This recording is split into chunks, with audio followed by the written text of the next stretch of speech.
Hello everybody, this is Brian from Breaking Down Security. This is episode 2, or a continuing discussion with Aaron Guzman about the OWASP IoT Top 10, which was published at the end of last year.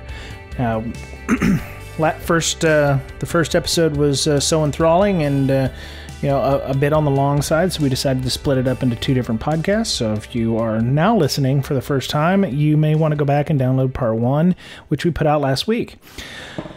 So this episode, we discuss the physical tampering of embedded devices. We also discuss some privacy concerns with the data that IoT devices might be collecting. And we also discuss volunteering options with OWASP if you're interested in helping to, like them or, disagree with what OWASP is doing. They are the movers and shakers of the industry. As a matter of fact, one of the things that I mentioned, if I didn't mention it in this one or in the previous one, was OWASP IoT Top 10 came out. This is going to be the new standard that everybody's going to be looking at with regards to IoT. Just like with the OWASP Top 10. Like it or hate it, people still compare web vulnerabilities according to OWASP Top 10. So, excuse me. All right, so before we go, got a couple announcements. Christian Amaya hit me up on our Slack, which is the Brakesec Slack, and he said he's part of the organization for the first B-Sides event happening in Barcelona, Spain. Oh, that's awesome. I've been to Barcelona. It is a fantastic place. They have a CFP open. If you are interested in going and possibly speaking at B-Sides Barca, the CFP closes on 10 February, so if you're interested in going and visiting Barcelona in February, and you really should because it is a fantastic city to be stuck in or just to go visit. So he says, and to clarify, the conference will be in English. Let me know if you need more info. So I told him I would definitely let people know on this episode. So CFP is open. I don't have the actual website, but I'm sure if you go search for B-Sides Barca, you'll find it quite easily.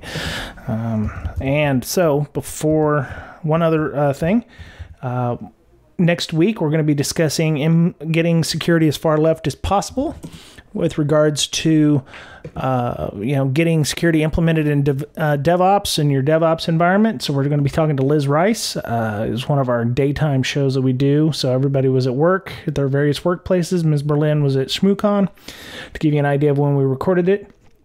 So definitely take a listen if you're in a DevOps shop. She gives us a very interesting perspective on that. So B-Sides Barcelona, April 12th, 2019 is when it's going to be. I looked it up while I'm sitting here talking. CFP, so you can go to bds.Barcelona. Wow. Okay. So it's HTTPS bsides.Barcelona. So they've paid for a special custom domain. So you can go check that out. And you know what? I'll add it to the show notes this week as well. So part 2 is going to continue. We're going to start out by asking Aaron about physical hardening requirements. I did a little research about this and found that it is possible to burn the tops off of chips and with a microscope or something, read the public key on something. So, that's the question I asked him. I was like, is it physical hardening? Should be more than just, making sure there's tamper-resistant tape or something. Should there be additional controls in place for making sure that keys or something are not easily readable off of the devices? So that was it. Have a great week. We'll talk to you again soon. So for full disclosure, I did do quite a bit of, research on the, IoT. There are devices and then there are platforms. So, in one of my researchings, I found that, Microsoft has, an ecosystem called Sphere, for instance. And then, you can take the Sphere, OS or whatever it is and put that on embedded devices. What I thought of physical hardening was like, tamper resistance or something, because, if private keys or, if something that is an identifier for that device is embedded in a chip somewhere, with poor tamper resistance on a device, you could, with the right tools, if you didn't want to, show that it's, this Alexa had been tampered with, for instance, you could, possibly burn the tops of the chips off and gain access to the keys or something. I was thinking of physical hardening from that point of view, where it's like, maybe the physical keys are not available, or there's additional protections in place to keep the devices from being broken into easily. But I guess I was wrong on that in that respect. Not necessarily. That's definitely an area that is of importance, and especially when there isn't any type of monitoring from the physical point of view. Right. But obviously, maybe not obviously, depending on the particular IoT device and the sensitivity of the device. If it's industrial, or if it's something that is deployed in, let's say, kind of highly sensitive, let's say, government area, that it has to abide by certain regulation. They'll more than likely have some sort of, fuses or tamper resistance, or let's say some, zeroing out, or a fuse that sends off a message over to an admin, for example. Okay. So certainly important, but also, the idea of the physical hardening, let's say, for example, and this is something that we come across, and, our team, my team as well, just my day job, for example, automotive devices. You don't even have to necessarily, connect to a UART or a JTAG, those kind of hardware interfaces, debugging interfaces. Let's say it has a mother and daughter board. And all you really need to do is sniff between the mother and daughter board, basically figure out what type of serial connection it's talking on, whatever the baud rate is, whatever it is. If anything leaks in clear text, for example, a password to the OTA, server, and you get access to the firmware, and you get access to server side, which is always the goal, right? As a pen tester, and this is, it's something that I do regularly as a pen tester. You want to, you want to compromise the local device, but at the end of the day, higher impact is server side, and something that'll affect the company wide and also product wide. Right. Yeah. When I was thinking of physical hardening, it took me back to my days when I used to use a Dell desktop, and it was Dell. This is the one I remember, but there were other CPU manufacturers that if you cracked open the case and, either put RAM in or something, it would tell you, hey, the number, the amount of RAM you've had has changed. Either it's went up or down, or there's a switch that you actually had to know the BIOS password to go in and clear out the error, or it would give you a post beep and then say, oh, this has been opened, that kind of thing, to show that kind of hardening. I assume with some IoT devices, depending on what kind of device it is, a fuse would get blown, like you said, that would let the device know that it had possibly been tampered with, or it might cause different working in the on the device, or let somebody know through a UI that this has been opened in this case. Yes. Right. Some sort of action, whether that's auditing or a proactive action. Right. And what number 10 is supposed to represent is kind of all of the above. So again, going back to kind of just the overall theme, we talk about, unified list, but also simplicity. Right. Simplicity between all those industries. And it's a difficult task to kind of tackle, with all the different types of audiences. But again, what it's supposed to entail is, there's also the tampering proof or tamper-proof protections, or debugging interfaces that are exposed, or anything that, let's say, like, even if the debug interfaces are secure, but like I mentioned, the kind of daughter board, motherboard situation where there is something that leaks by accident, that could totally circumvent all the controls or compromise the whole confidentiality of the ecosystem, is what we're trying to aim at for a remote attack. Right. It could be a remote attack, but at the end of the day, it really doesn't matter. The idea is to take control of the device via some means or physical means. Cool. So I have a question on number 6. insufficient privacy protection.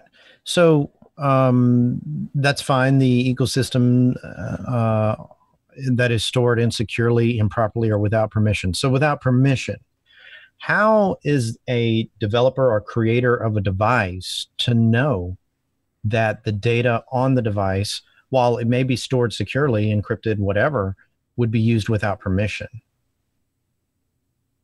Yeah, so developers, a little background about me. So I previously worked at Belkin and Linksys, which is how I kind of got involved in kind of the whole IoT game. And from working with them, developers don't know. It's not the developer's responsibility to know. What it comes down to is the security and legal team working together to ensure that the users, for example, are aware how your data is being used, B, how long your data is retained, C, how it is secured, and whether that is true or not is a different story, right? But developers, developers are really, they're supposed to know how their data is being used in the platforms they store their data within, whether that's a mobile device, whether that's an embedded device, whether that is through an appliance, some sort of web UI, or through the browser. Unfortunately, that's not always the case. But in light of number 6, the idea is to ensure that you are properly making the user aware. And this is becoming more of an issue, or will become more of an issue, when you have things like GDPR. Moving forward, again, we talked about more of kind of privacy acts that are being passed. I mentioned, California has 2 of them, one for IoT specific and one for general consumers. It's very high level in the sense of the description.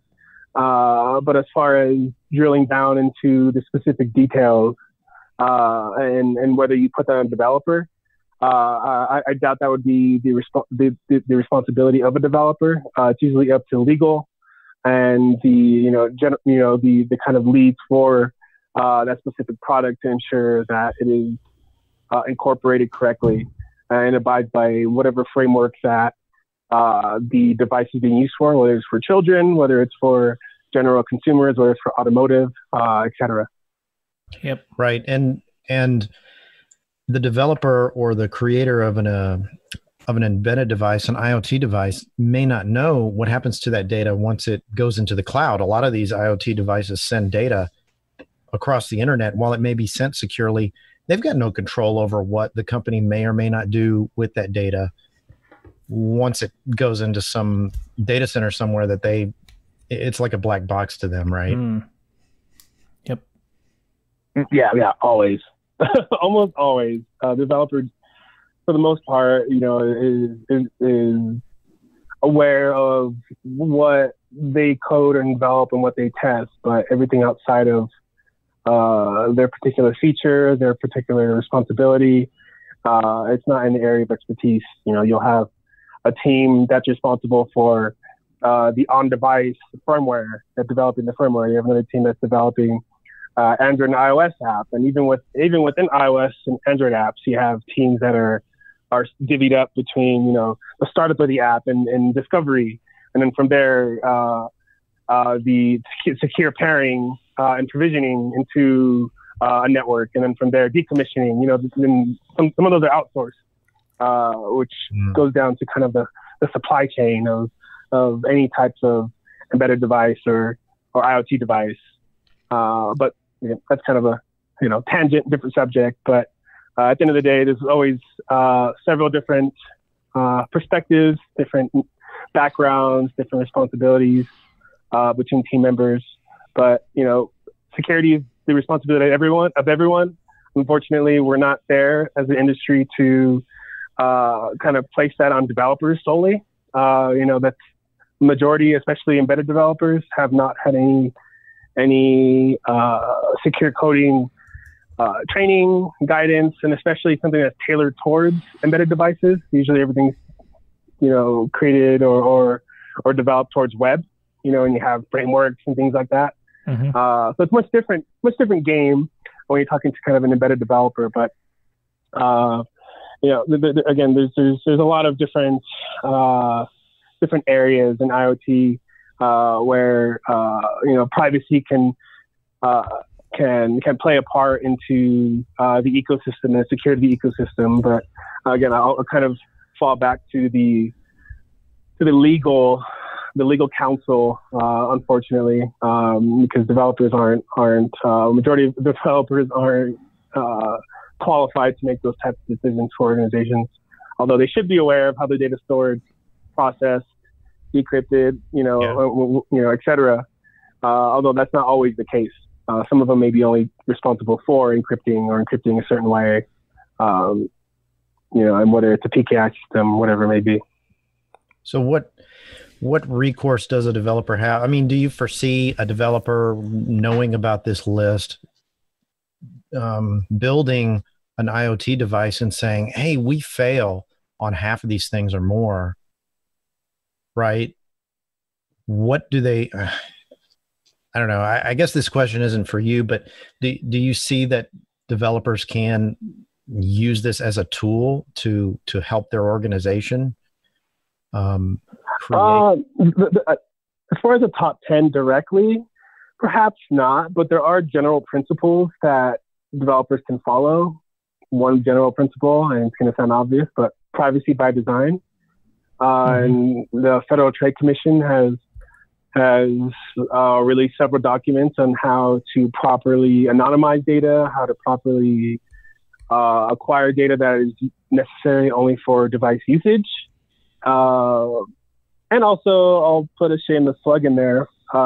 We have some guidance within the Embedded Application Security Project, general guidance, but that developers can reference, at least principles they can reference, when developing, software for IoT devices.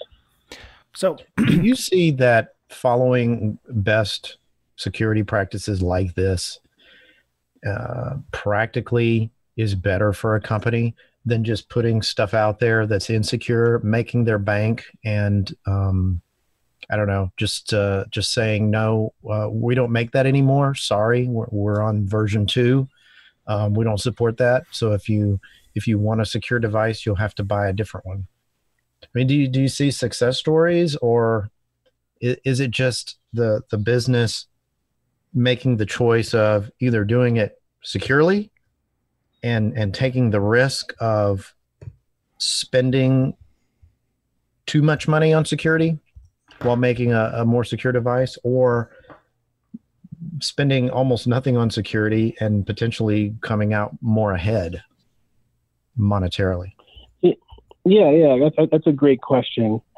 And as everything, it depends, right? It depends on the maturity of the company. It depends if it's an innovative company, if some, Silicon Valley type of company that's, pushing something to market, that is, the idea of pushing their idea or their product into production, and then later worry about security is something that's common. Prototyping that turns into production. But I would say, or I'll start with saying that we've come a long way, especially since the 2014 version, or even in 2014, 2013.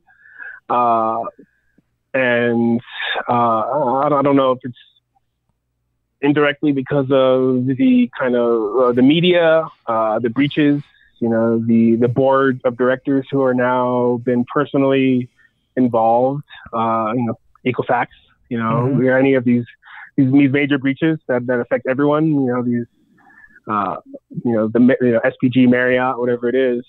And these are the people who we're being engaged with, from the consultancy standpoint, from a third party standpoint. They're being more involved, and, they're starting to question the due diligence of their own internal teams. Almost the morals. And yeah, it is. Decisions. And these are public. Some of these companies are publicly traded. And it's the board of directors who are doing the due diligence and ensuring by engaging in a third party, either by their inside counsel or a third-party counsel, to get involved with a consultancy that will help them with ensuring that the company is doing what they should, that they're performing pen tests, or they're performing automated scans for static code analysis or dynamic scans or whatever it is. Whatever it is that they say they're doing, because board of directors are taking the management words as something that is truth. But what we're seeing is more and more kind of the major decision makers are more involved in due diligence process, and then again, whether that is something that is a new product or even through mergers and acquisitions, where they're acquiring a manufacturing company and they want to ensure this company is doing X, Y, Z that they're saying they're doing. So there's some different perspectives there. But again, I'll go back to saying that we're definitely in a better place. We're going on the right foot. It's still not great, right? And it's hard. Some of these devices, A, can never be updated. B, can never, be decommissioned. Right. So there's some complexities, and again, depending on how the device is used and deployed, but we're yet to see the real impact. But yeah, so I'm not sure if I answered your question. I know I kind of went through a tangent in a way, but feel free to ask me whatever you want. Yeah. So I found a story on computerweekly.com. It's the first link there in the show notes, back in June 27th of 2018, and there they said that a global IoT security standard remains elusive, and one of the the points raised by this Olaf Kolkman, I apologize if I pronounced Olaf wrong. He said, connected device like a smoke detector, it has different security properties than that of a medical device, for instance. So do you worry that perhaps the IoT top 10 paints too broad a stroke? Whereas, car IoT devices or medical device IoT devices that try to use this top 10, some of it may not be applicable, or maybe it doesn't go far enough. For instance, embedded devices use, some of them have a kernel, some of them don't. Some of the code inside of it is not using ASLR or DEP, for instance, for memory protections, allowing for corruption. So the web UI would possibly have the ability to take over the device. If it doesn't have a kernel, then it's just a flat bin file. Those bin files can be modified on the website, allowing for what looks like a secure update mechanism, but isn't. Do you worry that these kinds of things that aren't, well, I would say they're not covered in your IoT, but they're they may be too specific for certain environments, and therefore not be like number 10 or 11, be like number 11 or 12 on the top 10 list here, and just didn't make it on the list? So this goes to one of the questions in my list here. Were there anything that didn't make the list, or is something that should have been on the list, maybe you thought should have been on the list but didn't exactly make it because of other reasons? Yeah, so I'll answer your first question first in regards to like industrial, medical, or automotive. Right. We have plans this year to work towards more specific guidance for those specific industries. Cool. We do believe that this top 10 list does or is applicable to those areas, mm-hmm. Medical, industrial, automotive, and even if you look at the research last year with automotive, whether BMW, Mazda, whoever it is, hard-coded passwords were one of the ways they got in, right. for example. And I'll answer your second question as far as what didn't make the list. So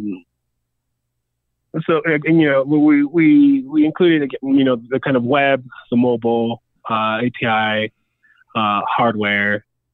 And one thing that may stand out as something that's missing is wireless. Mm-hmm. So wireless didn't necessarily make the cut this time, whether that's secure wireless configuration, secure wireless provisioning, secure, kind of, the auto kind of pairing, whatever it may be. It was definitely one of the items that folks asked about and brought up, and it was in our list in the beginning. Although we feel right now it's a risk. It's definitely a big issue, and definitely going to be incorporated in the future. But this release, we didn't incorporate wireless or any type of wireless related items. And there's also another item that may not have made the list or anything specific. And again, this top 10 is a very, again, simplified list. But we didn't include anything in regards to safety, safety, reliability. Right. That some other publications did include. Also, maybe, kind of for more specific vulnerabilities, risks, issues, were not explicitly called out, although they can be included in, items like 2, 3, you know what I mean? There's some overlap between 2, 3, 7, 8, you know what I mean? Anything firmware, anything that controls the device. Right. But nothing that was explicitly said in this release. Okay. You mentioned that. So I would say those 3. You mentioned that there's a lot of good things coming from OWASP earlier on. Can you kind of give us some hints? Yeah. So first, to make the list more applicable, practical, we have a mapping project that we're working on right now. Hopefully within the first quarter of 2019, we can help push that out. And what that mapping project will do is map towards a number of different industry publications. Some of them are the sister projects that we named. The NISA IoT baseline, the NIST publication, the CSA IoT controls matrix, and so forth. There's a lot out there. The idea is to map as many of the top 10 items to those recommendations, those guidance tasks, security controls as possible. And in parallel, we have some other efforts going on in regards to, let's say, requirements. Have you heard of, something called the Application Security Verification Standard. This is something that's used by OWASP for web. What we're trying to do, and also mobile, they have a mobile application security verification standard, something that can be used for requirements, but also for testing. And there's 3 different levels depending on the context of the, let's say for the mobile web, for the application. In our case, for the IoT, it'll be the IoT device. And it could include anything from authentication to encryption to wireless to hardware and so forth. So we're working on an IoT ASVS. Cool. And along with the automotive and ICS, we have some folks who are very, very motivated and, in this specific field that we're looking to publish something later on this year specific to ICS and automotive. And again, that's something that I'm involved in and driving for our project. So those are just a few things. There are definitely some more. We talked about, collaborating with other groups out there, whether that is directly, working together and having meetings. We have meetings every other Friday and having joint meetings with them, or even including them in peer reviews, ensuring they're involved and they're aware of the work that we're doing and performing. Cool. So one of the other questions I have is, a lot of times the OWASP top 10 is geared for security professionals, not necessarily for developers. So we have to find an analog. So it's like you tell a developer, you've got cross-site scripting on your site. Okay, what does that mean for me? And you tell them, well, you're not sanitizing your inputs. Okay, that's better.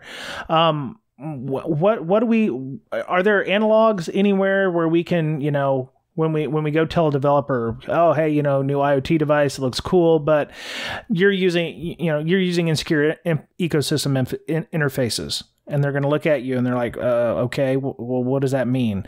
So you just, is there a list of something somewhere where we can go, okay, yeah, you're using, Telnet, for instance, or you're using, broken, HTTP connection, to serve, sensitive information, or, you've got Telnet running on this box, or, you left a password in from, XYZ and it's right here in the code. Is there any analog where we can speak to developers or use examples for developers to, that they would better understand than some of the headings that we've got here? Because in a report, that's going to be confusing for developers. I mean, or require us to go through and explain more fully. Yeah, and that's the great thing about OWASP is that we do have that knowledge and the releases to suggest or to guide developers on how to better, develop and code and use their frameworks, mobile, web. Although for our IoT project, what we're doing is we're also working on, working on a lot of things. And again, for the kind of the top 10, we had about maybe 10 to 13 folks who were involved from February 2018. And others who are also within the OWASP Slack team, and then there's IoT security channel in there who are responsive. But what we're trying to do is also add some use and abuse cases with some examples. Great. With kind of the idea of solidifying each concept. And this is something that we did last time around. But again, what we want to do is make this list simple. When you keep drilling down and drilling, it gets more complicated, more complex, more difficult, and it's not contextual to the audience that is digesting the document. And I go back to embedded developers. Mobile and web, would mean nothing to them. They're like, oh, I have no idea what that means. I don't even care. Right. That doesn't apply to me. Right.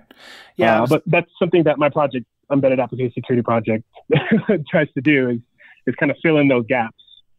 Cool. Yeah. Because, some of these things, especially like privacy concerns, developer may, think it's okay to send that telemetry back to the company. But, what the legal people don't necessarily know yet is that, collecting that data may be illegal, or,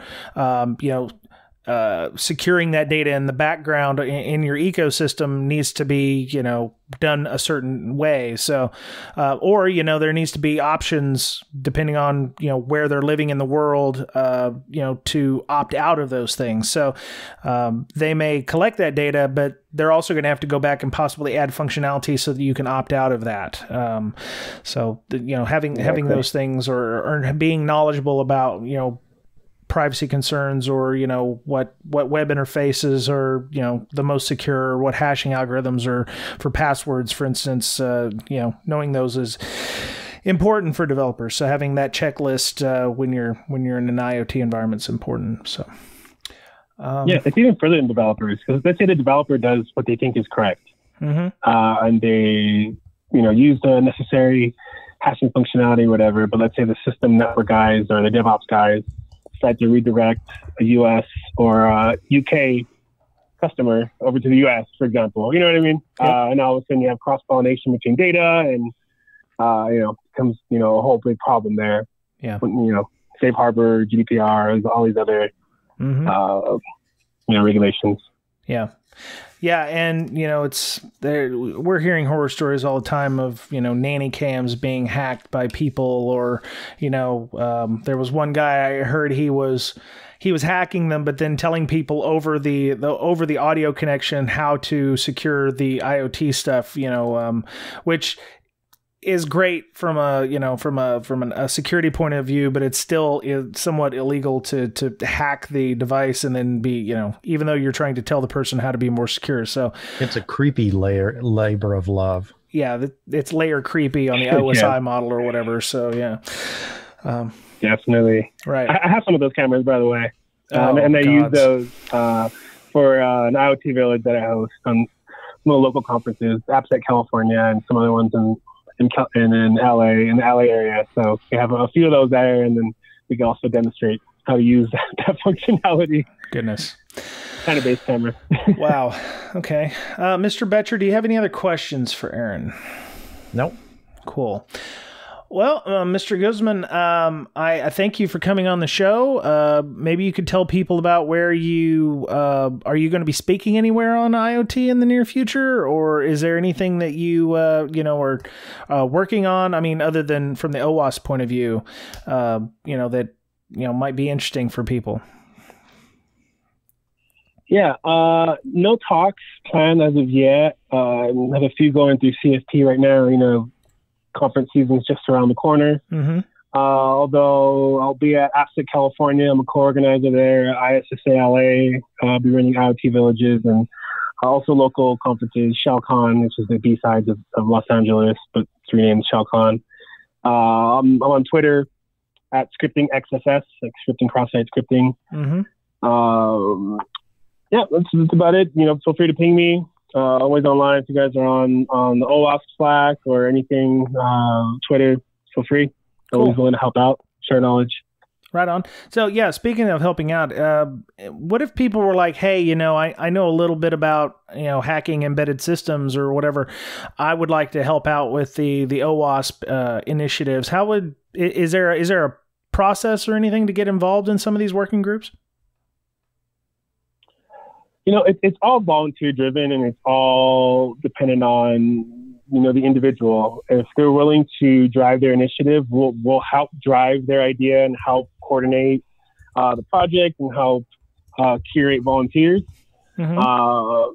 But essentially, if you want to get involved, hit up me, Daniel, Craig, go on to our OWASP project page. We have a link to get added to the OWASP Slack. Come on to the IoT security channel. Ping us, and whatever your idea is, if you have an outline, if you have, a way that it can help others, if we think that, let's say there are other examples out there that we can make better. For example, if there's an IoT goat, for example, that's like a vulnerable IoT device product. Nice. Is also another project we're working on. Okay. Like WebGoat. Cool. Definitely willing to, help make that a sub project and put that individual as a project lead for that project. And again, we'll help curate and connect the folks to the right people within OWASP, within the industry, to make that project successful. Very nice. Okay. All right. Well, Mr. Boettcher, what are you doing right now with LogMD and how would people get a hold of you if they wanted to discuss LogMD or any of the initiatives you're working on right now, sir? They can check out the website log-md.com and find out more about that. We're going to be releasing another version pretty soon, so just trying to avoid some more scope creep and getting that out.